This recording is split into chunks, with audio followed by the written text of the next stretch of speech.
ألا تشعرون بأنكم ربما تستفزون بعض المسلمين مرة أخرى؟ يعني اليوم الأزهر ندد بهذا الغلاف.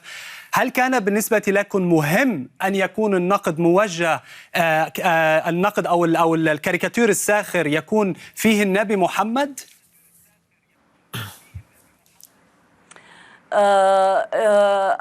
يجب أن أذكر وكيف ننسى أننا وضعنا 12 جثة على الطاولة، وهذا لأننا رسمنا النبي محمد بشكل ساخر في الماضي.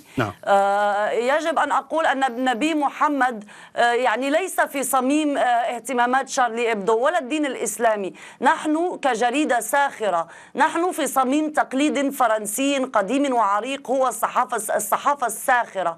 الصحافة الساخرة مهمتها أن تسخر من كل المقدسات وأن تسخر من كل ما هو دغمائي.